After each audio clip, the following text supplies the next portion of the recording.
রহস্য কখনো আলোতে জন্মায় না, রহস্য জন্ম নেয় অন্ধকারে, আর অপেক্ষা করে কারো না কারো সত্য খুঁজে বের করার জন্য।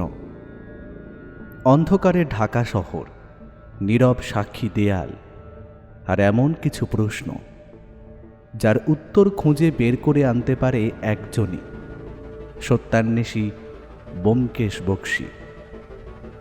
আপনিও যদি ব্যোমকেশ বক্সীর সত্যান্বেষণ ভালোবাসেন, যদি রহস্যের গন্ধ আপনার শিরায় রোমাঞ্চ নিয়ে আসে, তাহলে আপনি একদম সঠিক জায়গাতেই এসেছেন। যুক্তির শীতল আলোয় আর অবিচল অনুসন্ধানে আজ আবার উন্মোচিত হবে এক চাপা দেওয়া সত্য। শুনুন মন দিয়ে, কারণ এ শুধু গল্প নয়, এ ব্যোমকেশের এক সত্যান্বেষণ। আজ সকালেই দাসবাবু টেলিফোন করেছিলেন। তিনি আর কিছুক্ষণের মধ্যেই এসে পড়বেন জানিয়েছেন। আসলে একটা অদ্ভুত ব্যাপারে ব্যোমকেশের সাথে দাসবাবু কথা বলতে আসছেন। সেই মতো ব্যোমকেশ আমার ঘরে গিয়ে আমায় ডেকে এনেছেন। দাসবাবু যখন বলেছেন একটু পরে আসবেন, তখন তিনি আধ ঘন্টার মধ্যে এসে পড়বেন নিশ্চয়ই। কোনো একটা কেস নিয়ে সমস্যায় পড়েছেন, নাহলে বেশ কয়েকদিন হয়ে গেল দাসবাবুর সাথে আমাদের কোনো যোগাযোগ নেই। ব্যোমকেশের ঘরে বসে সকালের চাটা শেষ করে সবে খবরের কাগজটা তুলে নেব কিনা ভাবছি, এমন সময় বাইরে থেকে দাসবাবুর গলা শোনা গেল। দাসবাবু পুটিরামের সাথে কোনো একটা ব্যাপারে কথা বলছেন বলে মনে হলো। একবার মনে হলো বাইরে বাগানে লাগানো সদ্য একটা নতুন সূর্যমুখী গাছের চারা নিয়ে দাসবাবু কথা বলছেন। তারপর আমাদের ঘরের সামনে এসে পর্দা ঠেলে ঢুকে দাসবাবু বললেন, ব্যোমকেশ বাবু, আপনার জন্য একটা নতুন কেস নিয়ে এসেছি, বুঝলেন? তবে এই কেসটা কিন্তু বড্ড ঘোরালো। হ্যাঁ, টেলিফোনে বলেছিলেন নরহরিপুরের নামের একটি জায়গা থেকে একজন পুলিশ অফিসার আমাকে একটা কেসের তদন্ত করার জন্য অনুরোধ করে চিঠি পাঠিয়েছেন। তবে এখান থেকে নরহরিপুর যেতে তো অনেকটা সময় লাগবে, আর যদি কেসটা আপনি আমায় খুলে বলেন তাহলে আমার সুবিধে হয় আর কি। ব্যাপারটা বলবো বলেই তো এসেছি। আমার এক বন্ধুই বলতে পারেন, অরিন্দম বাগচি আমায় টেলিফোনে সমস্যাটা জানিয়েছেন। আসলে একটা খুন হয়েছে, বুঝলেন? যিনি খুন হয়েছেন তার নাম প্রায় অনেকেই জানেন, দিবাকর ভট্টাচার্য। ভদ্রলোক একজন নামকরা পুরাতত্ত্ববিদ। এক মিনিট, বেশ কয়েক মাস আগে নামটা কোথায় যেন শুনেছি বলে মনে হচ্ছে। হ্যাঁ, তুমি ঠিকই ধরেছ অজিত। ভদ্রলোক বেশ কয়েক মাস আগে একটা বেশ পুরনো নটরাজ ঠাকুরের নবরত্নের মূর্তি খুঁজে বার করেছিলেন একটা প্রত্যন্ত গ্রাম থেকে। তারপরেই জানা যায় ভদ্রলোক এমন কাজ এর আগেও করেছেন। তবে সেই ভদ্রলোক খুন হলেন কি করে? নরহরিপুরে বেশ প্রাচীন একটা বিষ্ণু মন্দির আছে। সেই মন্দিরে একটা বিষ্ণু মূর্তি রয়েছে। সেই মূর্তিটার ব্যাপারেই ভদ্রলোক সেখানে গিয়েছিলেন। তার মনে হয়েছিল এই মন্দিরের সাথে পুরনো কিছু একটা সম্পর্ক রয়েছে, আর সেখানে গিয়েই ভদ্রলোক খুন হন। তবে সবচেয়ে বড় সমস্যাটা হলো, ভদ্রলোক কিন্তু খুন হয়েছিলেন মন্দিরের ভিতরে। মন্দিরের ভেতরে? আচ্ছা, খুনের ব্যাপারে তদন্ত করার জন্য অরিন্দম বাগচি আমায় ডেকে পাঠিয়েছেন, কিন্তু এমন কি আছে যার জন্য ভদ্রলোক আমায় সেখানে যেতে বলছেন? অরিন্দমবাবুর মনে হচ্ছে এই খুনটা আর 5টা খুনের মতন স্বাভাবিক নয়। আর ওই বিষ্ণু মূর্তিটা ঘিরে নরহরিপুরে একটা কথাও প্রচলিত আছে ব্যোমকেশবাবু। ওই মূর্তিটা নাকি ওই মন্দির থেকে কোথাও নিয়ে যাওয়া যায় না। যারা সেই চেষ্টা করেন তাদের কোনো না কোনো বিপদ হয়। আচ্ছা, এমন একটা প্রচলিত কথা রয়েছে যখন, তার মানে ভদ্রলোক যখন ওখানে গিয়েছিলেন তিনিও তো ব্যাপারটা জানতেন। আর উনি এই সব বিষয় নিয়ে নাড়াচাড়া করেন যখন, এসব ব্যাপারে ওনার অবগত থাকার কথা, তাই না? কিন্তু তাও খুনটা হলো। খুনের ব্যাপারে এখনো পর্যন্ত কাউকেই গ্রেপ্তার করা যায়নি। আসলে খুনটা হয়েছিল রাতের বেলা। সকালে তার মৃতদেহটা মন্দিরের কাছে সবাই দেখতে পায়। মন্দিরের দরজা খোলা ছিল। আচ্ছা, আমাদের সাথে আপনিও কি নরহরিপুর যাবেন, নাকি আমি আর অজিত একা যাব? কেসটা নিয়ে অরিন্দম বাবু উপর মহলের সাথে কথা বলে নিয়েছেন। আপনি জানেন, উপর মহলের পরামর্শ ছাড়া আপনাকে কোনো কেসেই নিযুক্ত করা যাবে না। উপর মহল থেকে বলা আছে, যদি আপনি চান তাহলে কেসটা হাতে নিতে পারেন, আর আপনি চাইলে আমিও আপনাদের সাথে যেতে পারি। খুনটা কবে হয়েছে? দিন 3 আগে। মৃতদেহের মাথায় আঘাতের চিহ্ন রয়েছে, আর ধরা যায় সেই আঘাত থেকেই মৃত্যুটা হয়েছে। তবে এখন আর মৃতদেহ আপনি দেখতে পাবেন না, কারণ মৃতদেহ ভদ্রলোকের বাড়িতে পাঠানোর ব্যবস্থা করে দেওয়া হয়েছে। এখন এই কেসে না আছে কোনো সাক্ষী, না আছে কোনো প্রমাণ। গাঁয়ের লোক বলছে সাক্ষাৎ নারায়ণ ওনার মৃত্যুর জন্য দায়ী। আপনি না গেলে ব্যাপারটার কোনো সমাধান হবে না যা বুঝছি। তাই আমিও চাইছি আপনি চলুন ব্যোমকেশবাবু। ব্যোমকেশ বেশ কিছুক্ষণ চুপ করে ভাবল, তারপর বলল, আজ তো আর সম্ভব নয় দাসবাবু। আপনি একটা কাজ করুন, কাল সকালেই আমাদের সেখানে যাওয়ার ব্যবস্থা করুন। আর আপনি থাকলে আমাদের যাতায়াতেরও সুবিধাটাও হবে। আপনি অরিন্দম বাবুকে টেলিফোন করে জানিয়ে দিন আমরা কাল আসছি। ব্যোমকেশের কথায় দাসবাবুর মুখে একটা হাসি ফুটল। তিনি সেভাবেই বললেন, ঠিক আছে, কালই তাহলে আমি যাওয়ার ব্যবস্থা করছি। তবে একটা কথা ব্যোমকেশবাবু, এইসব পুরনো মূর্তির কোনো অভিশাপ টভিশাপ সত্যি থাকে নাকি? ব্যোমকেশ হেসে উঠল, তারপর বলল, পাথরের কিংবা মাটির কোনো মূর্তির মানুষের ক্ষতি করার মতো ক্ষমতা থাকে না দাসবাবু। সে ক্ষমতা থাকে মানুষের। আমার মনে হয় ওই গ্রামে গিয়ে দিবাকর ভট্টাচার্য এমন কিছু জানতে পেরেছিলেন যার জন্য তাকে খুন হতে হয়েছে। আচ্ছা, একটা কথা বলুন তো, এর আগে ওই গ্রামে ওই মন্দিরে কোনো কি খুন হয়েছে? অরিন্দম বাবু যতদূর বলেছেন তাতে বেশ কয়েক বছর আগে ওই মন্দিরে এভাবেই আরও একজন মারা গিয়েছিলেন। তবে তারপর থেকে কিন্তু তেমন কিছুই হয়নি, আর সেই খুনের ব্যাপারেও কিছুই জানা যায়নি। ব্যোমকেশ দুটো হাত মুখের সামনে জড়ো করে কিছুক্ষণ বসে রইল, তারপর বলল, তাহলে ওই কথাই রইল দাসবাবু, কাল সকালে আমরা বেরিয়ে পড়ছি। অজিত, আমায় একটু বেরোতে হবে বুঝলে। তুমি ব্যাগপত্র গুছিয়ে রেখো, কাল আমরা বেরোচ্ছি। এই তুমি আবার এখন কোথায় চললে? একটা কাজ রয়েছে, তবে চিন্তা করো না, খুব তাড়াতাড়ি কাজ ছেড়ে চলে আসবো। ব্যোমকেশ দাসবাবুর দিকে তাকিয়ে বললেন, আপনি তো জিপ এনেছেন, আমায় একটা জায়গায় নামিয়ে দেবেন?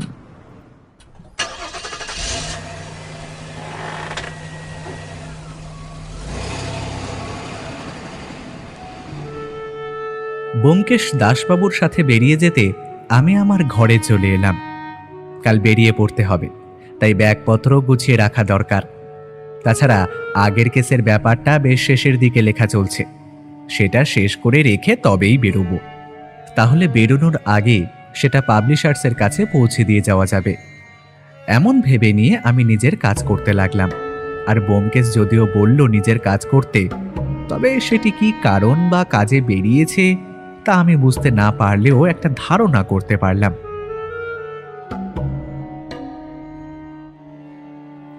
পরদিন সকালে আমি আর ব্যোমকেশ বেরিয়ে পড়লাম নরহরিপুরের উদ্দেশ্যে।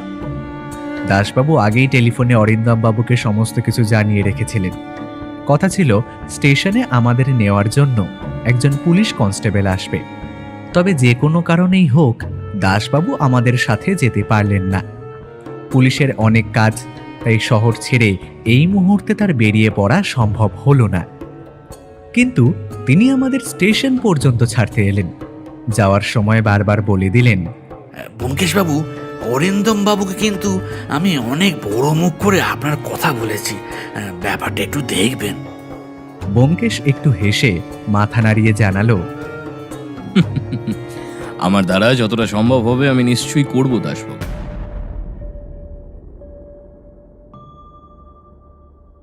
নরহরিপুর স্টেশনে আমরা গিয়ে পৌঁছলাম একটু বিকেলের দিকে। আমাদের নেওয়ার জন্য পুলিশের গাড়ি এসেছিল, সেই গাড়িতেই আমরা গিয়েছিলাম থানায়।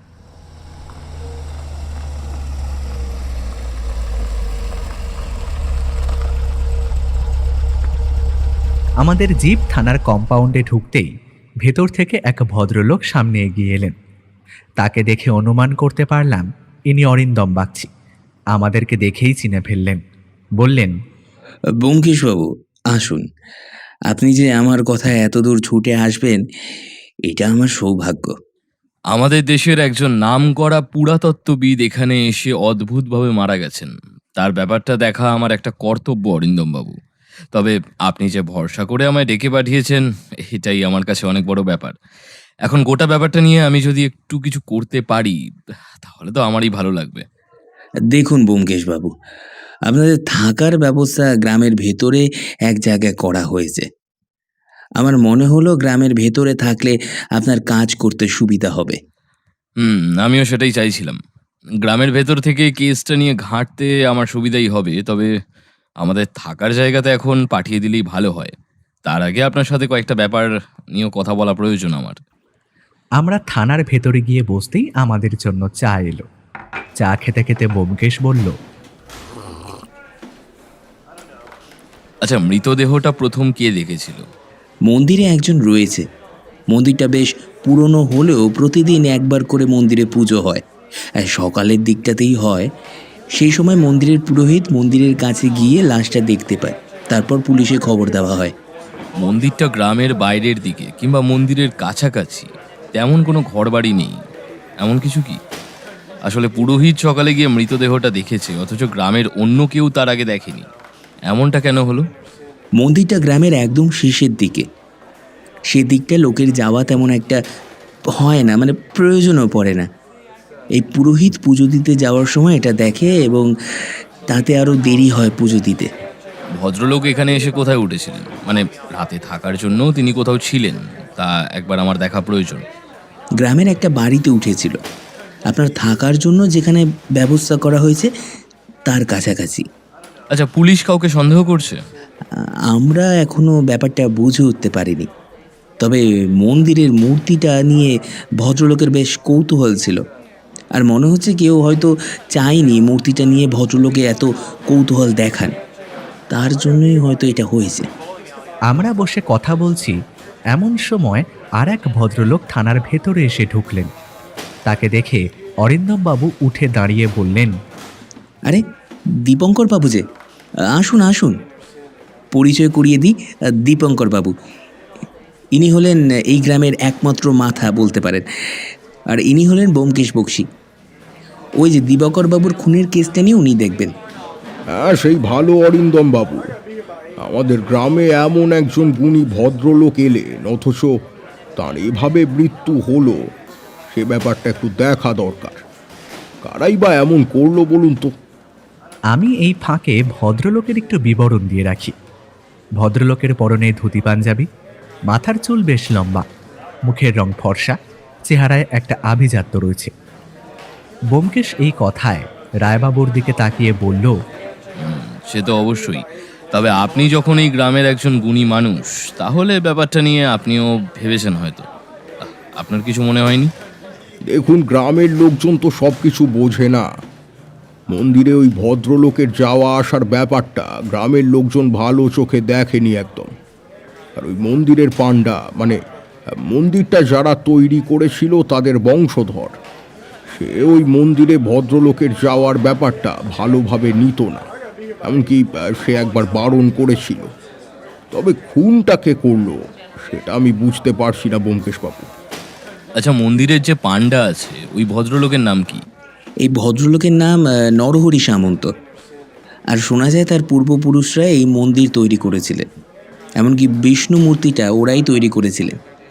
তাই মন্দিরের উপর তার একটা অধিকার বোধ সবসময় থাকে। আর সে দিবাকর বাবুর মন্দিরে যাওয়া আর মূর্তি নিয়ে নাড়াচাড়া করা, এই সমস্ত ব্যাপার খুব একটা ভালো চোখে নিত না। তাছাড়া মন্দিরের পুরোহিত দিবাকর বাবুকে বারণ করেছিলেন, তবে তিনি কিছুই শোনেননি। ব্যোমকেশ চুপ করে রইল, কিছুই বলল না। তারপর অরিন্দম বাবুর দিকে তাকিয়ে বলল, অরিন্দমবাবু, আমাদের থাকার জায়গায় যদি আমাদের পাঠিয়ে দেওয়ার ব্যবস্থা করেন তাহলে ভালো হয়। আজ তো আর কিছুই করা সম্ভব নয়, কাল থেকেই আমি ব্যাপারটা দেখতে শুরু করব। বলেই ব্যোমকেশ উঠে দাঁড়িয়ে রায়বাবুর দিকে তাকিয়ে বলল, আশা করি প্রয়োজন হলে আমি আপনার কাছ থেকে সাহায্য পাব। অবশ্যই, যখন যা প্রয়োজন হবে আমায় জানাবেন। আমি তো আপনাদের সাহায্য করার জন্যই আছি। তবে যারা এমনটা করেছে তাদের কিন্তু আপনি খুঁজে বার করবেন ব্যোমকেশবাবু, না হলে আমাদের গ্রামের নাম যে একেবারে বদনাম হয়ে যাবে।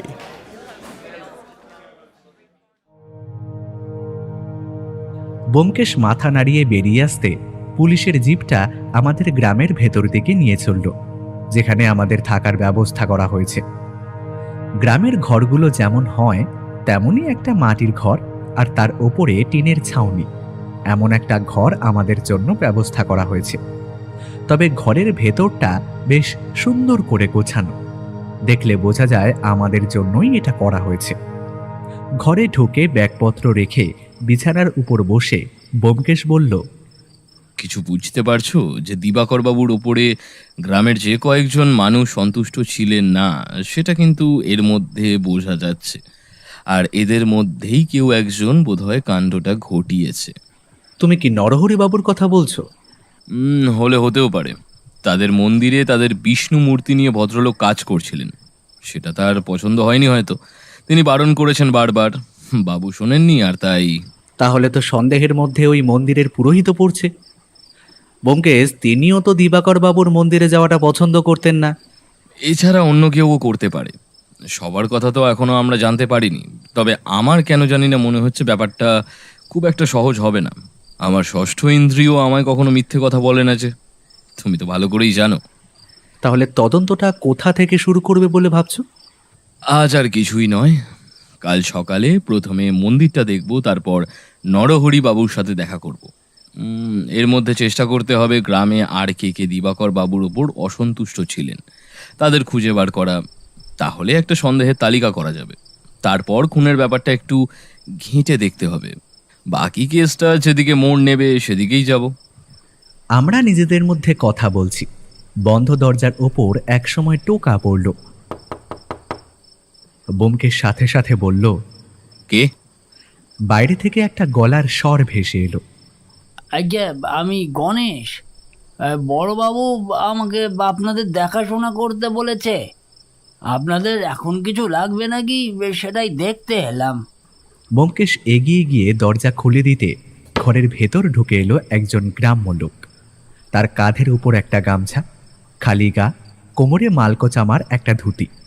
ঘরের ভেতরে ঢুকে এসে একটু হেসে তারপর বলল, হে, বাবু, আপনারা ওই ওই যে স্যারের মতো লোকটা এসেছিল, ওনার খুনের ব্যাপারে এখানে এসেছেন, হ্যাঁ তাই না? এই কথাটা তোমায় কে বলল? হ্যাঁ, কি ওই বড়বাবুই বলেছেন। আপনারা যখন যেখানে যেতে চাইবেন আমি আপনাদের নিয়ে যাব। আপনাদের সব সময় দেখে রাখার দায়িত্ব এই যে আমার। এই সামনেই ওই উল্টো দিকে ওই যে ঘরটা আমার। এই যখনই কোনো প্রয়োজন হবে আমায় ডেকে নেবেন বাবু। হ্যাঁ, আপনাদের রাতের খাবার আমি একটু পরেই দিয়ে যাব।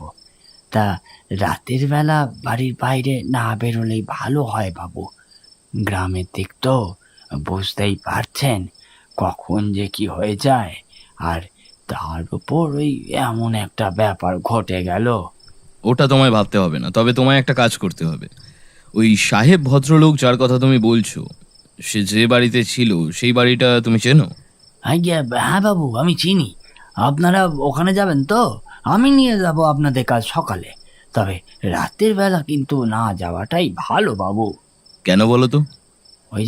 ওই সাহেব বাবু দেবতার মন্দিরে ঢুকে দেবতাদের নিয়ে নাড়াচাড়া করতো, তাই তার উপর দেবতার অভিশাপ নেমে এসেছে। বাবু, আপনারা এইসব করলে কিন্তু আপনাদেরও দেবতার গ্রাসে পড়তে হবে। এ কথা তোমায় কেউ বলেছে? আমাদের গ্রামের সবাই বলেছে। ওই মন্দিরে যে পুজো করে সেও বলেছে বাবু। সে তো বলল মন্দিরের দেবতার মূর্তি নিয়ে নাড়াচাড়া করার জন্যই ওই পীর সাহেব এভাবে মারা গেছে। আমি বুঝতে পারছিলাম তার একটা কথাও ব্যোমকেশ বিশ্বাস করছে না, কিন্তু এই সময় তাকে কাজে লাগিয়ে বোধহয় কিছু কাজ বার করতে চাইছে। তাই তার কথায় বলল, ঠিক আছে, আমরা তোমাদের দেবতার খারাপ নজরে পড়ব না, তোমার চিন্তা নেই। কথাটা শুনে গণেশের মুখের হাসি যেন চওড়া হলো। তারপর বলল, হ্যাঁ, আপনারা শহরের মানুষ, ভালো মানুষ বাবু।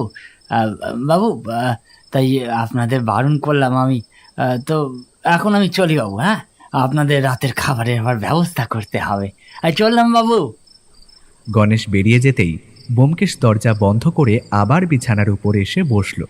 তারপর আমি বললাম, তাহলে তোমার সন্দেহের তালিকায় আরও একজনের নাম বাড়ল ব্যোমকেশ, পুরোহিত মশাই। এখনো আমরা কেসে হাত দিইনি, তার মধ্যেই দুজনের নাম সংগ্রহের তালিকায় উঠে গেল আজই। এরপর কেসে হাত দিলে যে কি হবে তা বুঝতে পারছি না। ব্যাপারটা সহজ হবে না অজিত, ব্যাপারটা সহজ হবে না।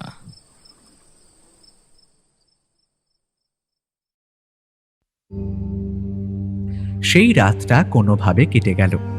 পরদিন সকালে গণেশের সাথেই আমরা প্রথম গিয়ে পৌঁছলাম গ্রামের সেই মন্দিরটার কাছে। অরিন্দমবাবু খুব একটা ভুল বলেননি, মন্দিরটা একদম গ্রামের শেষের দিকে। এদিকটায় কাছাকাছি বাড়িঘর খুব একটা নেই। মন্দিরটা বেশ পুরনো, এখানে ওখানে সামান্য ভেঙে পড়েছে, তবে সেগুলো যে মেরামত করা হয়েছে তা দেখলেই বোঝা যায়। মন্দিরটা বেশ বড়। মন্দিরের সামনের দিকে কয়েক ধাপ সিঁড়ি উঠে মন্দিরের চাতালে এসেছে, তারপর বন্ধ দরজার ভেতরে সেই মূর্তি।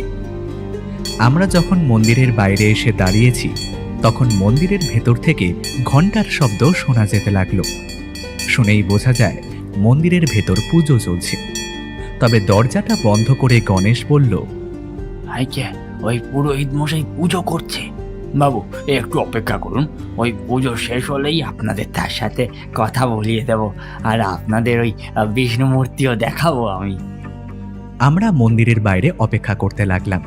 একটু পরে মন্দিরের ভেতর থেকে একজন পুরোহিত গোছের কেউ বাইরে বেরিয়ে এসে গণেশকে এবং আমাদেরকে দেখলেন। তারপর বললেন, আবার আবার শহরের লোক এসেছে, আবার একটা বিপদ ঘটবে। গণেশ, গণেশ, আবার একটা বিপদ ঘটবে। গণেশ জোর করে পুরোহিতের দিকে তাকিয়ে তারপর বলল, এরা পুলিশের লোক ঠাকুর মশাই, পুলিশের ওই যে সাহেব এলেন তার কোনে ব্যাপারটা দেখতে এসেছেন এরা। ওদের একবার মন্দিরের ভেতরটা কি ঘুরে দেখাবো? এ কথায় পুরোহিত মশাই কেমন যেন রেগে উঠে বললেন, আবার একটা বিপদ ঘটা? হ্যাঁ, আগেই বারণ করেছিলাম মন্দিরের ভিতর বাইরের লোককে না নিয়ে আসতে। নিয়ে আসার পরে তো দেখলি কি হলো, আবার নতুন লোক নিয়ে এসেছিস। এবার ব্যোমকেশ এগিয়ে গেল, তারপর বলল, ঠাকুরমশাই, আপনাদের মন্দিরে কি আছে না আছে সেটা নিয়ে আমাদের কোনো মাথা ব্যথা নেই, কিন্তু এই মন্দিরের সামনে আমাদের একজন নামকরা মানুষ খুন হয়েছেন, তার ব্যাপারটা তো আমাদের দেখতেই হবে। না হলে গ্রামে যে খুনি ঘুরে বেড়াবে ঠাকুরমশাই। ওর যা শাস্তি পাওয়ার ছিল তাও পেয়েছে। আবার তোমরা যদি ওর মতোই ভুল করে বসো তাহলে তোমাদেরকেও বাঁচানো কিন্তু সহজ হবে না। আমিও সেটাই দেখতে চাইছি ঠাকুরমশাই, আমিও দেখতে চাইছি এমন কোন শাস্তি রয়েছে যার খুন করার জন্য অস্ত্রের প্রয়োজন হয় না, মাথায় আঘাত করে মানুষকে মারতে হয়। কথাটা শুনে পুরোহিত মশাই যে দৃষ্টিতে ব্যোমকেশের দিকে তাকালেন তার বর্ণনা করা আমার পক্ষে সম্ভব নয়। একভাবে কিছুক্ষণ তাকিয়ে থেকে মন্দিরের সিঁড়ি থেকে নেমে হঠাৎ করে গ্রামের ভেতরের দিকে চলে গেলেন। গণেশ একটু ইতস্তত স্বরে বলল, আসুন বাবু, মন্দিরের ভেতরে আসুন, তবে জুতোটা কিন্তু খুলে আসুন। আমরা জুতো খুলে সিঁড়ি দিয়ে উঠে মন্দিরের ভেতরে প্রবেশ করলাম। মন্দিরের ভেতরে পুরনো ছাপ রয়েছে, তার মাঝখানে একটা বিষ্ণু মূর্তি রয়েছে, তবে বিষ্ণু মূর্তিটা লম্বায় হাত দুয়েকের কম হবে। দেখেই বোঝা যায় সেটা পাথরের কোনো বিষ্ণু মূর্তি। ব্যোমকেশ ঘুরে ফিরে বিষ্ণু মূর্তিটাকে দেখতে লাগলো। একবার হাত দিয়ে বিষ্ণু মূর্তিটাকে ধরতে যেতেই গণেশ হাহাকার করে উঠল, বাবুরা ও কাজ করবেন না, ওই সাহেবকে এই কাজ করতে বারণ করা হয়েছিল বলে সাহেব রেগে গিয়ে পুলিশের ভয় দেখিয়েছিল। আপনারা দয়া করে ওই কাজটি করবেন না। তোমার কোনো চিন্তা নেই গণেশ, আমাদের কিচ্ছু হবে না। বলে মূর্তিটা হাত দিয়ে ধরে দেখতে লাগলো। তবে একটু চেষ্টা করলেই বোঝা যায় মূর্তিটা বসানো জায়গাটা থেকে উপরে উঠে আসবে। বেশ কিছুক্ষণ মূর্তি আর মন্দিরটা লক্ষ্য করে বেরিয়ে এসে আমরা মন্দিরের পেছনের দিকে গেলাম। ফাঁকা কিছুটা জায়গা রয়েছে। ব্যোমকেশ ঘুরতে ঘুরতে বলল, আচ্ছা গণেশ, ওই সাহেবের মানে দিবাকর ভট্টাচার্যের মৃতদেহটা ঠিক কোথায় পড়েছিল? আগে বাবু ওই মন্দিরের সিঁড়ির কাছেই পড়েছিল। সকালে তো ঠাকুরমশাই তাকে প্রথম দেখেছিলেন, সিঁড়ির কাছে তোমার কি মনে আছে মৃতদেহটা ঠিক কিভাবে পড়েছিল? মানে তার মাথাটা কোন দিকে ছিল? এ কথায় গণেশ আমাদের মন্দিরের সামনে এনে সিঁড়ির কাছে অদ্ভুতভাবে নিজের শরীরটাকে ছড়িয়ে দিয়ে আমাদের বোঝাতে লাগলো যে দিবাকর ভট্টাচার্যের মৃতদেহটা ঠিক কিভাবে পড়েছিল। সিঁড়ি থেকে একটু নিচে মাটির উপর হুমড়ি খেয়ে তার মৃতদেহটা পড়েছিল। কিন্তু ব্যোমকেশ যেন চিন্তিতভাবে কি একটা ভাবতে ভাবতে বলল, আচ্ছা, তুমি নিশ্চিত এইভাবেই পড়েছিল? ঠাকুর মশাই আমাদের ডেকে এনেছিলেন বাবু, তারপর আমরা সেভাবেই দেখেছিলাম মৃতদেহটিকে। তারপর তো পুলিশ এসে মৃতদেহ নিয়ে গেল। তবে একটা কথা বাবু, ওই সাহেব যে বাড়িতে থাকতেন, ওই সেই বাড়িতে সাহেবের কাজ করার জন্য এক গ্রামেরই লোক ছিল, আর তার সাথে কথা বললে আপনারা কিছু জানতে পারবেন। ব্যোমকেশ গণেশের কথাই মেনে নিল। আমরা মন্দির থেকে বেরিয়ে দিবাকর ভট্টাচার্য যে বাড়িতে ছিলেন সেই বাড়িতে গেলাম। তারপর গণেশ ভেতর থেকে একজনকে ডেকে আনতে সে আমাদের সামনে এসে দাঁড়ালো। গণেশ বলল, বাবু, এর নাম মহাদেব, ওই সাহেবের সাথে থাকতো। কিরে বল মহাদেব, বল। হাই মহাদেব, বল। হ্যাঁ বাবু, আমি ওই বাবুর সাথেই থাকতাম। তবে বাবু, আমি কিছু জানি না কি হয়েছে না হয়েছে, সেই সব নিয়ে আমি কিছুই জানি না। রাতের বেলা ওই বাবুকে বাড়ির বাইরে যেতে বারণ করেছিলাম, কিন্তু বাবু শোনেননি। কখন যেন বেরিয়ে গেছে আমি বুঝতেই পারিনি। পরদিন সকালে ব্যাপারটা জানতে পেরে আমি তারপর সেখানে গেলাম। তুমি যদি কিছু না করো তোমার ভয় পাওয়ার কিছু নেই মহাদেব। দিবাকর ভট্টাচার্য কোন ঘরে ছিলেন সেই ঘরটা আমায় দেখাতে পারবে? মহাদেব আমাদের নিয়ে বাড়ির ভেতরে ঢুকলো। তারপর একটা নির্দিষ্ট ঘরের দরজা খুলে বলল, এই ঘরেই ছিলেন, তবে ওনার সব জিনিসপত্র পুলিশ তো নিয়ে গেছে। ব্যোমকেশ, আমি, গণেশ, মহাদেব মিলে ঘরের ভেতরে ঢুকলাম। একটা ঘর। ঘরের মধ্যে তেমন কিছু নেই। শোয়ার মতো একটা সাধারণ বিছানা মোড়া, একটা জলচৌকি আর একটা প্রায় ভেঙে আসা টেবিল। ঘরের ভেতরে জিনিসপত্র তেমন কিছু না থাকলেও ঘরের একদম কোণের দিকে দুটো মাটির মূর্তি তৈরি করা রয়েছে দেখলাম। ব্যোমকেশ এগিয়ে গিয়ে মূর্তিগুলো দেখল। দুটো বিষ্ণু মূর্তি। মন্দিরের ভেতরে আমরা যে মূর্তি দেখেছিলাম অনেকটা তেমনই, তবে একটা আশ্চর্যের ব্যাপার, দুটো মূর্তি প্রায় একই রকম দেখতে। মাটি দিয়ে মূর্তিগুলো তৈরি করা হয়েছে। মাটি এখনো শুকিয়ে যায়নি, তাই ভালোভাবে বোঝা না গেলেও রোদের আলোতে মাটি পোড়ার মোটামুটি সময় অনুমান করা যায়। মূর্তিগুলোকে দেখে ব্যোমকেশ এগিয়ে যেতেই মহাদেব বলল, হঠাৎ করেই বাবু এই মূর্তি দুটো তৈরি করিয়েছিলেন গ্রামের একজনকে দিয়ে। আসলে কেন করিয়েছিলেন তা আমি জানি না। বাবুকে জিজ্ঞাসা করেছিলাম, কিন্তু বাবু কিছুই বলেননি। বলেছিল পরে কাজে লাগবে, কিন্তু পরে কি কাজে লাগবে তা আমি বুঝতে পারিনি বাবু। পুলিশকে বলেছিলাম, কিন্তু পুলিশ এগুলো নিয়ে যেতে চায়নি। ব্যোমকেশ বেশ কিছুক্ষণ মন দিয়ে মূর্তিগুলো পরীক্ষা করল। তারপর দুটো মূর্তি হাতে তুলে নিয়ে দেখল।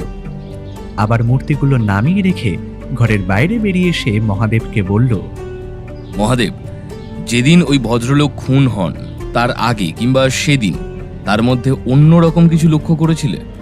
না বাবু, তবে এই মূর্তিগুলো যখন বানাতে দিয়েছিল তখন আমি তাকে জিজ্ঞেস করেছিলাম। তখন ওই বাবু বলেছিলেন গ্রামে একটা কিছু হয়ে চলেছে, এত বড় অন্যায় হচ্ছে, আর সেই ব্যাপারটা উনি সবার সামনে আনবেন। কিন্তু তার আগেই বাবুর কি যে হয়ে গেল। মহাদেবের কথায় ব্যোমকেশ যেন চমকে উঠল। তারপর বলল, অন্যায়? কি ধরনের অন্যায়? আমিও জানতে চেয়েছিলাম বাবু, কিন্তু তিনি আমায় কিছু বলতে চাননি। তবে আমার মনে হয় বাবু একটা বিপদের আন্দাজ করতে পেরেছিলেন। আসলে ওই মন্দিরে বাইরের লোক ঢুকলে গ্রামের ক্ষতি হবে সে কথা ঠাকুর মশাই আগেই বলেছিলেন, তাই আমি সেটাই ভেবেছি। বোকার মতো কথা বলো না মহাদেব। দিবাকর বাবুকে যারা মেরেছে তারা অন্য কেউ নয়, মানুষ। আর এই মন্দিরে ঢুকে মূর্তি দেখার সাথে যদি মানুষের সম্পর্ক থাকে তাহলে তাতে তোমাদের দেবতার হাতটা কোথায়? কিন্তু একটা কথাই আমি বুঝতে পারছি না, দিবাকর বাবুকে কেউ মারতে যাবে কেন? শেষের কথাটা ব্যোমকেশ বোধ হয় নিজের মনেই বলল। তারপর ঘর থেকে বেরিয়ে যেতে যেতে বলল, গণেশ, আমাদের একবার এই লোকটার কাছে নিয়ে চলো তো, যার বংশধররা ওই মন্দিরটা তৈরি করেছে। কি যেন নাম বলেছিলে? ও হ্যাঁ, নরহরি সামন্ত। চলো একবার তার বাড়ি থেকে ঘুরে আসা যাক। আচ্ছা, তার আগে একবার আমায় থানায় যেতে হবে। সেদিন কিন্তু নরহরি সামন্তর সাথে দেখা করা হলো না। অরিন্দম বাবুর কাছে গিয়ে পৌঁছতেই তিনি আমাদের নিয়ে আরও একবার সেই মন্দিরের কাছে গেলেন। তারপর সেখানে মৃতদেহটা এবং খুনের ব্যাপারে আরও অনেক কিছুই আমাদের বলতে লাগলেন, যেটা পুলিশ অনুমান করছে। সে সময় আমাদের সাথে গণেশ নিজেও ছিল। তবে এই সমস্ত ব্যাপার শুনতে শুনতে ব্যোমকেশ একসময় প্রশ্ন করল, দিবাকর ভট্টাচার্য এত রাতে মন্দিরের কাছে এসেছিলেন কেন? আসল প্রশ্ন হলো এটাই। ভদ্রলোক মাঝে মাঝে মন্দিরের কাছে আসতো। আর তাছাড়া ভদ্রলোক আমায় একটা অদ্ভুত কথা বলেছিলেন। কি কথা অরিন্দম বাবু? ভদ্রলোক একদিন হঠাৎ আমায় একটা অদ্ভুত প্রশ্ন করেছিলেন। তিনি বলেছিলেন, এই গ্রাম কিংবা তার আশেপাশের কোথাও চোরাচালানের কোনো খবর রয়েছে নাকি, কোনো দল এদিকে সক্রিয় হয়েছে কিনা সেই ব্যাপারে খোঁজ নিতে। কিন্তু ব্যোমকেশবাবু, তেমন কিছুই তো আমরা জানি না। তবে ভদ্রলোক বোধহয় কিছু একটা জানতে পেরেছিলেন, আর তাই আমায় এই প্রশ্নটা করেছিলেন। ভদ্রলোক কিন্তু অকারণে কোনো কথা বলতেন না। প্রয়োজন ছাড়া একটা কথাও তার মুখ থেকে আমি শুনতে পাইনি। ভদ্রলোক মারা যাওয়ার আগে কোনো একটা বিপদের আশঙ্কা করতে পেরেছিলেন? একটা কথা বলুন তো, ভদ্রলোক মারা যাওয়ার ঠিক কতদিন আগে আপনাকে এই কথাগুলো বলেছিলেন? ভদ্রলোক মারা যাবার প্রায় দিন তিনেক আগে আমার সাথে তার থানায় একবার দেখা হয়েছিল। তখনই তিনি আমায় এই কথাগুলো বলেছিলেন। তবে আমি তাকে জানিয়েছিলাম আমি খোঁজ খবর করার চেষ্টা করব। আসলে ভদ্রলোক তো তেমন সামান্য আর পাঁচটা মানুষের মতো ছিলেন না, তার হাত অনেক দূর পর্যন্ত রয়েছে। আমি তার কথায় কোনো কর্ণপাত না করলে ব্যাপারটা জানতে পারতেন। আর তাছাড়া তাকে যতটা সম্ভব সহযোগিতা আমি করেছিলাম। কিন্তু শেষ রক্ষা হলো না অরিন্দম বাবু। ওই মন্দিরে ঢুকে মূর্তি নাড়াচাড়া করার জন্য যে মন্দিরের দেবতা তার উপর রুষ্ট হয়ে তাকে খুন করেছে, এটা তো মেনে নেওয়া যায় না। তার খুনের পেছনে নিশ্চয়ই কোনো মানুষের হাত রয়েছে, কিন্তু সেটা কে বা কেন সেটাই আমাদের খুঁজে বার করতে হবে। সেদিনের পরে আর কোথাও যাওয়া হলো না। আমরা বাড়ি ফিরে এলাম। ব্যোমকেশ নিজের ডায়েরিতে কি সমস্যা যেন লিখে রাখতে লাগলো, কিন্তু এর মাঝে তার সাথে আমার তেমন একটা কথা হলো না। গণেশ দুবার এসেছিল। ব্যোমকেশ তাকে ডেকে নিয়ে চুপি চুপি কি যেন একটা বলল। সেটা শুনে ব্যোমকেশ একটু অবাক হয়ে তাকিয়েছিল, তারপর বেরিয়ে গেল। আমি বুঝতে পারছিলাম ব্যোমকেশ গণেশকে কোনো একটা কাজ দিয়েছে, আর সেই কাজটা বেশ গোপন। আমরা পরদিন সকালে গিয়ে পৌঁছলাম নরহরি সামন্তের বাড়িতে। আমাদের সাথে গণেশ ছিল। সেই গিয়ে নরহরি সামন্তকে জানালো যে আমরা তার বাড়িতে এসেছি এই খুনের বিষয়ে কথা বলতে। ভদ্রলোক আমাদের বারান্দায় বসালেন। তারপরে এসে আমাদের সামনের চেয়ারে বসতে বসতে বললেন, দেখুন ব্যোমকেশবাবু, আপনাকে একটা কথা আগে ভাগেই জানিয়ে দিচ্ছি। আপনারা ওই ভদ্রলোকের ব্যাপারে তদন্ত করতে এসেছেন, তা ভালো কথা, ঠিক আছে, কিন্তু এইসবের মধ্যে আবার আমাকে জড়াবেন না, বুঝেছেন? আপনাকে জড়াচ্ছি না তো। আমি শুধু আপনার কাছ থেকে একটা কথা জানতে এসেছি। শুনেছি আপনার পূর্বপুরুষেরা মন্দিরটা তৈরি করেছিলেন, আর তাই মন্দির এবং বিষ্ণু মূর্তির ওপর আপনার অধিকার রয়েছে, কিন্তু বাইরের কাউকে আপনারা মন্দিরে ঢুকতে দিতে চান না কেন? দেখুন ব্যোমকেশবাবু, মন্দিরে আপনারা নিশ্চয়ই দেখেছেন মূর্তিটা পাথরের তৈরি, আর বেশ কিন্তু পুরনো। যতদূর আমি জানি এমন মূর্তির বাইরে বেশ দাম রয়েছে। তাই বাইরের লোক এসে যদি মূর্তি চুরি করে নিয়ে যায় তখন কি হবে? আমার বংশধরদের ঐতিহ্য তো আমাকেই রক্ষা করতে হবে। আপনি আসবেন সেই সম্পদ রক্ষা করতে, তাই আমি মন্দিরের ভেতরে বাইরের কাউকে ঢুকতে দিই না। এই সময় বাড়ির ভেতর থেকে একজন আমাদের সামনে চা দিয়ে গেল। বোধহয় নরহরি বাবুর স্ত্রী হবে।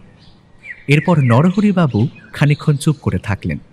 তারপর ব্যোমকেশের দিকে তাকিয়ে বললেন, ব্যোমকেশবাবু, একটা খুন হয়ে গেছে, সেটা আমার সত্যিই খুব খারাপ লেগেছে, কিন্তু আমি ভদ্রলোককে সাবধান করেছিলাম, বারবার বারণ করেছিলাম ওই মন্দিরের দিকে বেশি না যেতে। এবার রাগের মাথায় কে কি করে বসেছে তা তো আর আমি জানি না, সব দায়ভার তো আর আমার মাথায় নেই। গ্রামের মানুষ এমনিতেই পছন্দ করে না বাইরের কোনো লোক এই মন্দিরের ভেতরে যাক। আশা করি আপনি ভালো করেই ব্যাপারটা বুঝতে পারছেন। গ্রামের লোক পছন্দ করে না নাকি আপনি নিজে পছন্দ করেন না? নরহরিবাবু, কোনোভাবে খুনের মধ্যে আপনার হাত নেই তো? কথাটা শুনে নরহরি বাবু সোজা ব্যোমকেশের দিকে তাকালো। তারপর সামান্য সময় সেভাবে তাকিয়ে থেকে শান্ত গলাতেই বলল, দেখুন ব্যোমকেশবাবু, যদি আমি কাজটা করে থাকি তাহলে সেটা কিভাবে করেছি আপনি প্রমাণ করতে পারবেন তো? হ্যাঁ, আর আপনি কি প্রমাণ করতে পারবেন যে ওই ভদ্রলোককে আমিই খুনটা করেছি? বলুন দেখি। সেটা হয়তো পারবো না, তবে আপনি যদি সেটা করে থাকেন তাহলে আপনাকে ধরার চেষ্টা কিন্তু আমি অবশ্যই করব। যদি সেটাই হয় তাহলে আপনি সেই চেষ্টাই করুন, অযথা আমাকে বিরক্ত করতে আসবেন না। এখন আসুন, আমার অনেক কাজ রয়েছে। ধন্যবাদ। এরপরে আর সেখানে বসে থাকা যায় না, তাই আমরা আবার বাড়ি ফিরে এলাম। আর বাড়ি ফিরে আসতেই দেখা গেল আমাদের বাড়ির কাছাকাছি মহাদেবের সেই ঠাকুরমশাই যেন আমাদের জন্য অপেক্ষা করছে। আমাদের আসতে দেখে ঠাকুরমশাই আমাদের দিকে এগিয়ে গিয়ে বললেন, আপনারা এখানে থাকবেন না, আপনারা এখানে থাকবেন না, চলে যান, চলে যান, না হলে আপনাদের বিপদ হবে। কিন্তু হ্যাঁ, হবে, বিপদ হবে। চলে যান এখান থেকে, যান। মনে হচ্ছে বিপদটা কি তা আপনি আন্দাজ করতে পেরেছেন, তাই না ঠাকুরমশাই? আর আমাদের সাবধান করে দিতে এসেছেন। কিন্তু খুনের তদন্তটা না করেছে আমি এখান থেকে যাব না। ঠাকুরমশাইয়ের মুখটা কেমন যেন কালো হয়ে গেল। তারপরেই তিনি বললেন, আপনাদের সাবধান করে দেওয়া আমার উচিত বলেই মনে হলো, তাই করলাম। এবার আপনাদের ব্যাপার, আপনারা বাইরের লোক, গ্রামে আপনাদের কিছু হলে গ্রামের বদনাম হবে, তাই বললাম। কথাটা মাথায় রাখবেন। কথাটা বলেই ঠাকুরমশাই আর দাঁড়ালেন না, গ্রামের দিকে চলে গেলেন। মহাদেব আর গণেশ অবাক হয়ে তার যাওয়ার দিকে তাকিয়ে রইল। আমিও তাকিয়ে রইলাম, কিন্তু ব্যোমকেশ যেন একটা ভাবতে লাগলো।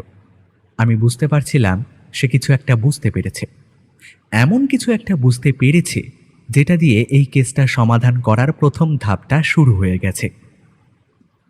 আমরা বসে আছি রায়বাবুর বাড়িতে। রায়বাবুকে ব্যোমকেশ জানিয়েছিল আজ সকালে তার বাড়িতে আসবে। সেই মতো রায়বাবু আমাদের জন্য সকালে চায়ের ব্যবস্থা করেছে, যা খেতে খেতে আমরা গল্প করছি। এক সময় তিনি বললেন, কি জানেন, এসব ছোটোখাটো কয়েকটা ব্যাপার না থাকলে গ্রামটা কিন্তু আমাদের ভালোই, একদম শান্তশিষ্ট, কোনো ঝামেলাঝাটি কিচ্ছু নেই। আপনাদের ওই পুলিশ ইন্সপেক্টরকে জিজ্ঞাসা করলেই জানতে পারবেন। সেটা আমারও মনে হয়েছে রায়বাবু, কিন্তু এই খুনের তদন্তটা শেষ না করা পর্যন্ত আমি শান্তি পাচ্ছি না। আমি এর মধ্যে নরহরিবাবুর সাথে একবার কথা বলেছি, তবে উনি কি বলতে চাইছেন তা স্পষ্ট নয়। রায়বাবু হঠাৎ চারিদিকে তাকিয়ে মুখটা একটু নামিয়ে আনলেন। আসলে তার বাড়ির চারিদিকে লোকজন ভর্তি। তিনি একজন বিত্তবান লোক, তা বোঝাই যায়। অনেক জমি জমা, এমনকি ব্যবসাও রয়েছে। তিনি মাথাটা নামিয়ে নিয়ে আস্তে আস্তে বললেন, দেখুন ব্যোমকেশবাবু, আমার হাতে তো কোনো প্রমাণ নেই, কিন্তু আমার মনে হয় ওই নরহরি কাজটা করেছে। সে একবার ওই ভদ্রলোককে বেশ শাসিয়েছিল, বলেছিল ওই গ্রামে মন্দিরের মূর্তি নিয়ে বেশি নাড়াচাড়া করলে তার ফল নাকি ভালো হবে না। এখন রাতের অন্ধকারে সেই যদি গিয়ে খুন করে বসে, তাহলে তাকে দেখতে যাচ্ছেই বা কে? কিন্তু রায়বাবু, কোনো প্রমাণ কিংবা একটা জোরালো কোনো কারণ ছাড়া আমরা তো কিছুই করতে পারবো না। সেটাই তো সমস্যা ব্যোমকেশবাবু। আমার হাতে যদি ক্ষমতা থাকতো তাহলে আমি তো সবটা বার করেই দিতাম। গ্রামে একজন বাইরের লোক এসে খুন হয়ে গেল, ব্যাপারটা তো ঠিক নয়, তাই না? আমরা বসে কথা বলছি। রায়বাবুর বাড়ির ভেতরের দিক থেকে একজন গয়লা গোছের কেউ দুটো বড় দুধ রাখার ড্রাম নিয়ে বাইরের দিকে চলে গেল। যাওয়ার আগে রায়বাবুর দিকে তাকিয়ে একবার বলল, বাবু আমি চলে গেলাম। রায়বাবু হাত নাড়িয়ে দিতে সে চলে গেল। তারপর আমাদের দিকে তাকিয়ে রায়বাবু বললেন, এখন বলুন ব্যোমকেশ বাবু, আমি কি আপনাকে কোনোভাবে সাহায্য করতে পারি? একটা কথা, আমার মনে হয় মন্দিরে ওই মূর্তিটার মধ্যে কিংবা মন্দিরে কোথাও একটা কোনো গন্ডগোল রয়েছে। না হলে দিবাকর ভট্টাচার্য মারা যাওয়ার কোনো কারণ তো থাকতে পারে না। তিনি একটা বিপদের সম্ভাবনা দেখতে পেয়েছিলেন। আমার মনে হয় মন্দিরটা নিয়েই তিনি কোনো একটা বিপদ বুঝতে পেরেছিলেন। আর যতদূর সম্ভব ব্যোমকেশের কথা শেষ হওয়ার আগেই রায়বাবু বললেন, আমার সাথে সেই ভদ্রলোকের দু একবার কথা হয়েছিল। তিনি নিজেও কিন্তু আমায় এমন একটা কথা বলেছিলেন, তার মানে হয়েছে ওই মন্দিরটায় ওই মূর্তিটা সুরক্ষিত নয়। মূর্তিটা যে কোনো সময় চুরি হয়ে যেতে পারে। আপনারও কি এমন কিছু মনে হচ্ছে? ব্যোমকেশ আর কিছু বলল না, চুপ করে রইল। তারপর উঠে দাঁড়িয়ে বলল, রায়বাবু, আজ তাহলে আমরা চলি, বুঝলেন? যদি প্রয়োজন হয় আপনার কাছে আবার আসবো। নমস্কার। রায়বাবু উঠে দরজা পর্যন্ত আমাদের দিকে এগিয়ে এলেন। তারপর বললেন, আপনারা একটু সাবধানে চলাফেরা করবেন। গ্রামের লোকজন বুঝতেই পারছেন একটা খুন হয়ে গেছে, সবাই একটু ভয়ে ভয়ে রয়েছে আর কি। তাছাড়া মন্দির নিয়ে ঘাঁটাঘাঁটি করলে নরহরি কিংবা ও গ্রামের দু একজন পছন্দ করে না, তাই বলছি আর কি। আমরা রায়বাবুর বাড়ি থেকে চলে এলাম আমাদের যেখানে থাকতে দেওয়া হয়েছিল সেখানে। গণেশ কিন্তু আমাদের ঘরে আর এলো না। আমি বুঝতে পারলাম গণেশকে যেই কাজে পাঠানো হয়েছে সেই কাজটা বোধহয় এখনো সম্পন্ন হয়নি। গণেশ ফিরে এলো দুপুরের দিকে। ব্যোমকেশের সাথে এসে বেশ কিছুক্ষণ ঘরের বাইরে কিছু কথাবার্তা বলল। তারপর গণেশ চলে যেতে ব্যোমকেশ ঘরের ভেতরে আসতে দেখলাম তার মুখটা সামান্য উজ্জ্বল। এমন একটা ব্যাপার এর আগেও আমি দেখেছি। যখন কোনো কেসের ব্যাপারে ব্যোমকেশ কোনো একটা অনুমান করতে পারে কিংবা তার সত্যতা বের হয়ে যায়, তখন ব্যোমকেশের মুখে এমন হাসি দেখা যায়।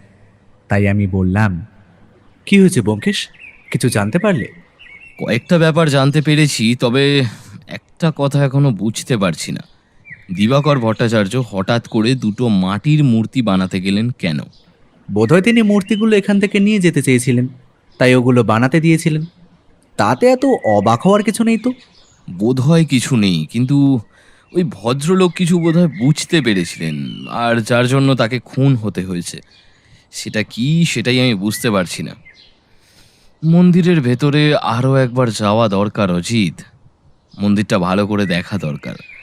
আমার মনে হয় মন্দির থেকেই আমরা কিছু একটা খুঁজে পাবো। ব্যোমকেশের গলার স্বর স্পষ্ট ও দৃঢ়। আমি বুঝতে পারছিলাম ব্যোমকেশ কোনো একটা ব্যাপারে অনুমানটাকে খুব গুরুত্ব দিচ্ছে, আর তার মনে হচ্ছে সেই ব্যাপারটা জানতে পারলে কেসটা সহজ হয়ে যাবে। তাই আবার বললাম, গণেশকে ঠিক কী কাজে লাগিয়েছো বলো তো? একটা খবর দিয়ে গেল, আর একটা খবর বার করার জন্য কাজ করতে শুরু করলো।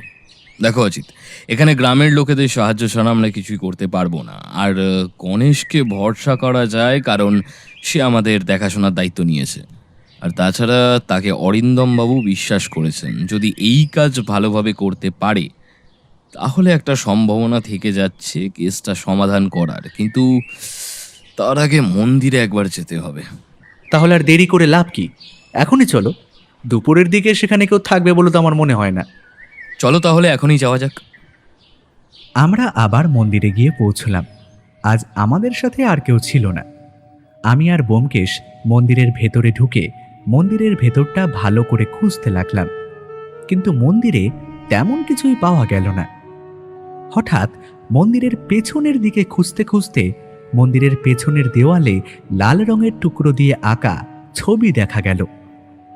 ছবিটা দেখেই বোঝা গেল কেউ যেন খুব নতুন হাতে দুটো বিষ্ণু মূর্তি এঁকে রেখেছে। তবে ছবিতে দুটো মূর্তি যেন একই, শুধু একটা মূর্তি সামান্য বড় আর একটা মূর্তি সামান্য ছোট। এই ছোট বড় ব্যাপারটা খুব সহজে অনুমান করা যায় না, কিন্তু ব্যোমকেশ সেটা দেখতে দেখতে কেমন যেন চমকে উঠে বলল, অজিত, এখানে দুটো একই ধরনের বিষ্ণু মূর্তি আঁকা রয়েছে। আর দিবাকর ভট্টাচার্য যেই ঘরে থাকতেন সেই ঘরে পাওয়া গেছে দুটো মাটির বিষ্ণু মূর্তি।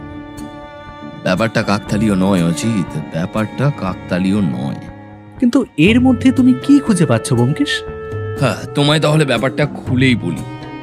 আমার প্রথম থেকেই মনে হয়েছে এই মূর্তিটার মধ্যে কোনো একটা গন্ডগোল আছে। এসো আমার সাথে এসো। আবার আমরা মন্দিরের ভেতরে ঢুকতেই ব্যোমকেশ বিষ্ণু মূর্তিটাকে তুলে ধরে দেখালো। বিষ্ণু মূর্তিটা আমি হাতে নিতেই বুঝতে পারলাম বিষ্ণু মূর্তিটা কেমন যেন সামান্য হালকা বলে মনে হচ্ছে। পাথরের মূর্তি এতটা হালকা হওয়ার কথা তো নয়, আর পুরনো দিনের জিনিস একটু বেশি ভারী হয়। আমার মুখের দিকে তাকিয়ে ব্যোমকেশ সামান্য হেসে বলল, কি মনে হচ্ছে অজিত? মনে হচ্ছে না বিষ্ণু মূর্তিটা বেশ খানিকটা হালকা? অথচ এত পুরনো একটা বিষ্ণু মূর্তি যদি পাথরের হয় তাহলে সেটা এতটা হালকা হওয়ার কথা নয়। আমার মনে হয় দিবাকর ভট্টাচার্য মূর্তিটার ব্যাপারে এমন কিছু জানতে পেরেছিলেন যেটা বাইরে কাউকে বলতে গেলে অন্য কারোর বিপদ হতে পারত, আর সেই কারণেই তাকে কিন্তু তাকে অত রাতে এখানে ডেকে আনবে কে? তিনি যদি বুঝতেই পারতেন তার বিপদ রয়েছে, তাহলে এই কাজটা তিনি কেনই বা করবে? তাকে বোধহয় এমন কেউ ডেকে এনেছিল, কিংবা এমন কেউ খবর দিয়েছিল যার ওপর তিনি অবিশ্বাস করতে পারেননি, আর তাই মৃত্যুটা হয়েছে। তুমি কাকে সন্দেহ করছো? এখনই কিছু বলা উচিত হবে না, আর একটু জোরালো প্রমাণের দরকার। একটা ব্যাপার মনে করো অজিত, অরিন্দম বাবু আমাদের কি বলেছিলেন? দিবাকর ভট্টাচার্য তার কাছে জানতে চেয়েছিল এই গ্রামে কিংবা আশেপাশে কোথাও চোরা চালানের কোনো খবর রয়েছে কিনা। আমার মনে হয় তিনি বুঝতে পেরেছিলেন এই মূর্তিটা নকল, আর সেই কারণেই তাকে খুন হতে হয়েছে। তবে আমার মনে হচ্ছে মূর্তিটা এখনো এই গ্রামেই আছে। তার জন্য একটা খবর নিতে আমি গণেশকে পাঠিয়েছি। সে যদি খবরটা আনতে পারে তাহলে একটা ব্যাপারে অন্তত নিশ্চিন্ত হওয়া যাবে। আমি ব্যোমকেশের কথায় অবাক হয়ে গেলাম। ব্যোমকেশ যে কি করতে চাইছে আমি কিছুই বুঝতে পারছি না। তবে এর মধ্যে একটা ব্যাপার লক্ষ্য করেছিলাম। প্রতিদিন সন্ধ্যের দিকে ব্যোমকেশ একাই কোথাও যেন বেরিয়ে যায়। এখন সেই ব্যাপারটাই তাকে জিজ্ঞাসা করলাম। আচ্ছা ব্যোমকেশ, তুমি প্রতিদিন সন্ধ্যের দিকে কোথায় বেরিয়ে যাও বলো তো? ব্যোমকেশ হেসে আমার দিকে তাকিয়ে বলল, যার আহ্বানে আমি এখানে এসেছি তার সাথে কেসটা নিয়ে আলোচনা করতে। তোমায় নিয়ে যাওয়াই যেতে পারে, কিন্তু তোমায় নিয়ে গেলে সবার সন্দেহটা সেদিকেই থাকবে, তাই আমি একা বেরিয়ে থানায় পৌঁছে যাই। অরিন্দমবাবুর সাথে কথাবার্তা বলার জন্য তুমি হয়তো খেয়াল করেছো দিনের বেলা আমি ওনার সাথে দেখা করি না, তাতে আমাদের কাজ করতে অসুবিধা হতো। বুঝলে অজিত, তবে কেসটা বোধ হয় খানিকটা গুটিয়ে ফেলেছি। ব্যোমকেশ আর কোনো কথা বলল না। আমরা সেদিনের মতো বাড়িতে ফিরে এলাম। তবে বুঝতে পারলাম ব্যোমকেশ গোপনে বেশ কিছু কাজ করে চলেছে, যেটা আমি জানতে পারছি না। তবে এটা বরাবরই হয়ে এসেছে, তাই আমি আর তেমন কিছু বললাম না। পরদিন সকালে ব্যোমকেশ অরিন্দম বাগচিকে নিয়ে রায়বাবুর বাড়িতে গিয়ে উপস্থিত হলো। তবে আগের দিন রাতে ব্যোমকেশ গণেশকে দিয়ে কোনো একটা কাজ করিয়েছিল বলে মনে হচ্ছিল, কারণ সন্ধেবেলা ব্যোমকেশকে দেখছিলাম গণেশের সাথে কথাবার্তা বলতে। আবার গণেশ বেশ গভীর রাতে ঘরে এসে দরজা টোকা দিয়েছিল। ব্যাপারটা যে কি হয়ে চলেছে আমি কিছুই বুঝতে পারছিলাম না। তবে এটা বুঝতে পারছিলাম ব্যোমকেশ কেসটার শেষের দিকে নিয়ে চলে এসেছে। তবে তার সন্দেহ কার দিকে সেটাই বুঝতে পারলাম না। আমার যদিও এখনো মনে হচ্ছে নরহরি বাবু এসবের পেছনে রয়েছে, কারণ তিনি সেদিন নিজের বাড়িতে বসেই জোর গলায় বলেছিলেন, ব্যোমকেশ যদি পারো তার বিরুদ্ধে প্রমাণ জোগাড় করে দেখাও। উল্টো দিকে রায়বাবুকে এসবের মধ্যে না রাখাই শ্রেয় বোধ হয়। ওনাকে দেখে তো মনে হয় বেশ ভালো মানুষ, এমনকি তিনি ব্যোমকেশকে সাহায্য করতেও চেয়েছেন সব কিছুতে। কিন্তু ব্যোমকেশ যে ব্যোমকেশই, আর সেটা আরও একবার প্রমাণ হয়ে গেল। রায়বাবুর বাড়িতে আমরা বসে রয়েছি। আগের দিনের মতো একজন চা দিয়ে গেছে। বেশ কিছুক্ষণ চা খাওয়া দাওয়ার পর রায়বাবু হঠাৎ ব্যোমকেশের দিকে তাকিয়ে প্রশ্ন করলেন, কি ব্যাপার বলুন তো অরিন্দম বাবু, আজ সকাল সকাল আপনারা একেবারে আমার বাড়িতে, ব্যাপার কি? কথাটার উত্তর অরিন্দম বাবু দিলেন না। তার বদলে ব্যোমকেশ বলল, আপনার সাগরের যে ধরা গেছে রায়বাবু, কাল রাতে অন্ধকারে মূর্তিটা পাচার করার জন্য চেষ্টা করেছিলেন, তবে সেটা আর সম্ভব হয়নি। এই কথায় রায়বাবুর মুখটা কেমন যেন গম্ভীর হয়ে গেল। তিনি ব্যাপারটা সামলে নিয়ে বললেন, আমার সাগরেদ? আর কোন মূর্তির কথা আপনি বলছেন? আমি তো কিছুই বুঝতে পারছি না। বুঝতে পারছেন না নাকি বুঝতে না পারার ভান করছেন? আপনি ওই মন্দির থেকে বিষ্ণু মূর্তিটা চুরি করাননি? এসব আপনি কি বলছেন? আর আমি যে কাজটা করেছি তার প্রমাণ কোথায়? তাহলে আপনি কি বলতে চাইছেন? আমি আর মন্দিরে যেই মূর্তিটা আছে সেটা কি নকল? আমি তো একবারও বলিনি মূর্তিটা নকল। আপনি আগে থেকেই সে কথাটা আমাদের সামনে বললেন, তার মানে আপনি নিজেই জানেন মূর্তিটা নকল। ব্যোমকেশ বাবু, কথার জালে আমাকে ফাঁসিয়ে কোনো লাভ হবে না। আপনার কাছে কিন্তু কোনো প্রমাণ নেই যে মূর্তিটা আমি সরিয়েছি, কিংবা ওই নকল মূর্তিটাও আমি ওখানে রেখেছি। ঠাকুর মশাই কিন্তু ব্যাপারটা বুঝতে পেরেছিলেন, আর আমার যতদূর মনে হয় তিনি আপনাকে সন্দেহ করেছিলেন। তিনি আপনার কাছে এসেছিলেন সে কথাটা বলতে, কিন্তু আপনি তাকে ভয় দেখিয়ে তাড়িয়ে দিয়েছেন। আর সেই কারণে ঠাকুর মশাই কাউকে মন্দিরের ভেতরে ঢুকতে দিতে চায় না। তিনি সব সময় এই ভয়টাই পান, যদি কেউ বুঝতে পারে ওই মূর্তিটা নকল তাহলে বিপদ হয়ে যাবে তার। এসব মন গড়া কথা বলে কোনো লাভ নেই ব্যোমকেশ বাবু। মন গড়া কথা? আচ্ছা আচ্ছা আচ্ছা, তাহলে আপনার বাড়িতে ঘরের ভেতরে গোয়ালা দুধ নেওয়ার ড্রামটা নিয়ে যান কেন? ব্যোমকেশ এই কথাটা বলতেই রায়বাবুর মুখটা হঠাৎ কেমন যেন ফ্যাকাশে হয়ে গেল। তবুও তিনি ইতস্তত স্বরে বলার চেষ্টা করলেন। এসব কি বলছেন আপনি? আমার বাড়িতে গোয়াল ঘর রয়েছে আপনি জানেন, আর সেখান থেকেই হয়তো গোয়ালা ড্রাম নিয়ে এসেছিল।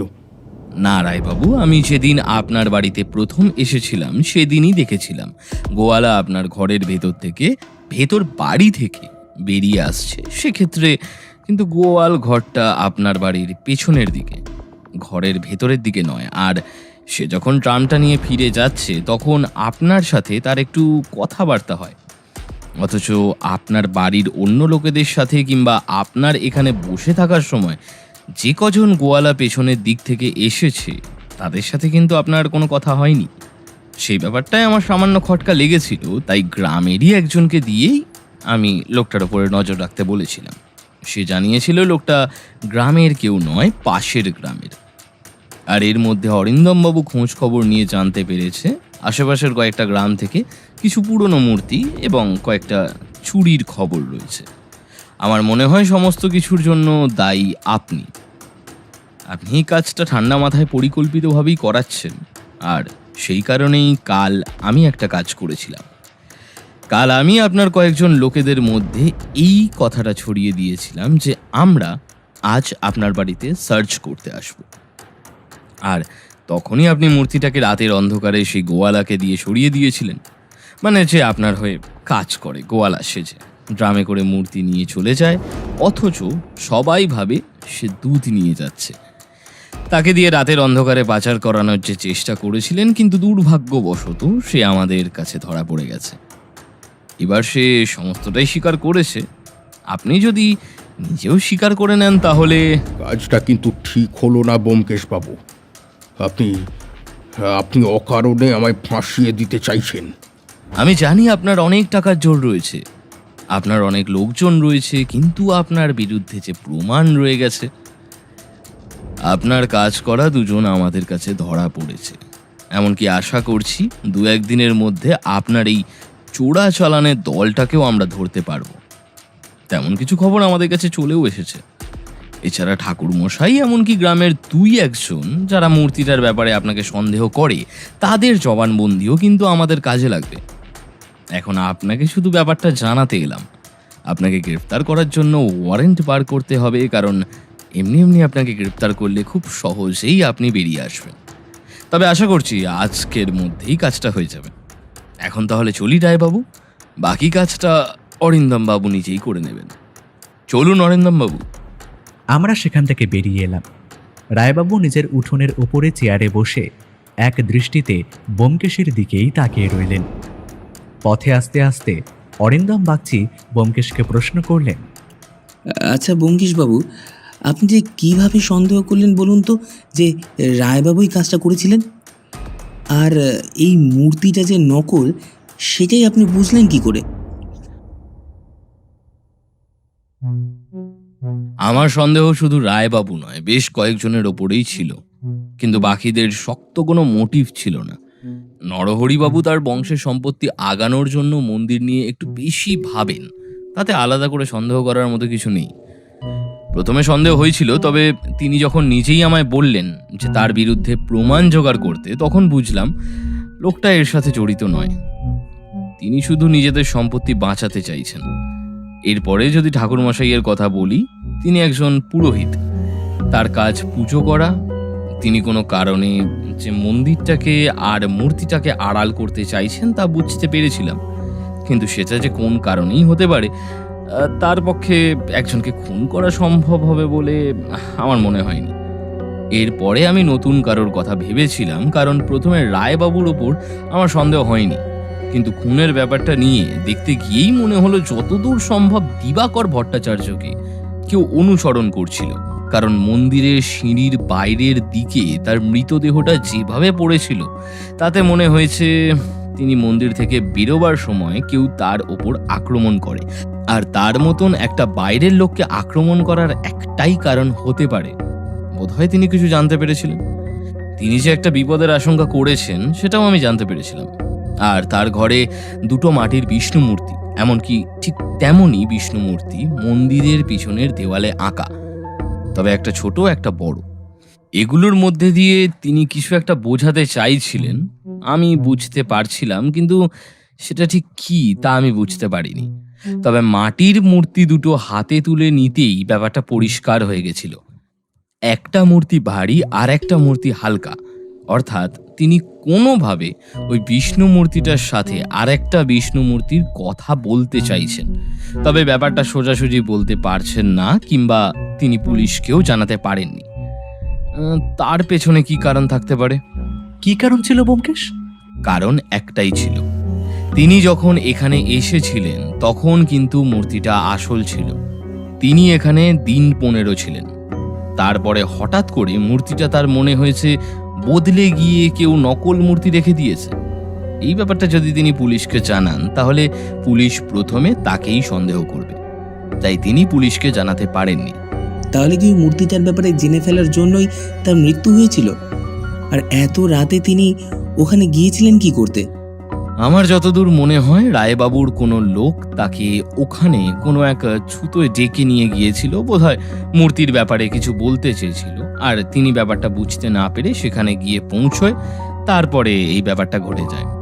তবে রায়বাবুর বাড়িতে গিয়ে সেদিন ওই গোয়ালার অদ্ভুত ব্যবহার আর গণেশের বলা একটা কথা আমি যদি না শুনতাম, তাহলে ব্যাপারটা এত সহজে ধরতে পারতাম না। কি কথা ব্যোমকেশ বাবু?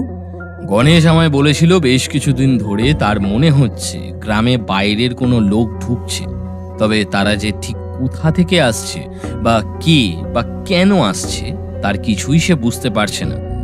তাই আমি গণেশকে আর মহাদেবকে নিয়ে এবং গ্রামের আরো 2-1জনকে নিয়ে একটা খোঁজ চালাতে বলেছিলাম। গ্রামে বাইরের কারা আসছে, কোথায় যাচ্ছে, এই সমস্ত কিছু। আর সেটা দেখতে গিয়ে ওরা দেখতে পায় এই সব কিছুর সাথে রায়বাবুর বাড়ির একটা সম্পর্ক রয়েছে, আর তখনই ওদের কাছে লাগাই ব্যাপারটা দেখতে। আর তারপরেই আমি বুঝতে পারি যে রায়বাবুর সাথে ওই মূর্তিটার কোনো একটা সম্পর্ক রয়েছে। মূর্তিটা যেহেতু নকল, তাই আসল মূর্তিটা এত সহজে বের করা যাবে না। তাই আমি আজ রায়বাবুর বাড়ি এবং গ্রামের বেশ কয়েকটা বাড়ি সার্চ করা হবে এমন একটা ভুয়ো খবর ছড়িয়ে দিলাম, তাতেই কাজ হয়। রাতের বেলা মূর্তিটা পাচার করার জন্য চেষ্টা করেন রায়বাবু, আর বাকিটা তো আপনি জানেন অরিন্দম বাবু। অরিন্দম বাবু হাসলেন, তারপর বললেন, সত্যি ব্যোমকেশ বাবু, আপনি যদি কেসটা সমাধান না করতেন তাহলে এখনো আমরা খুঁজেই বেড়াতাম।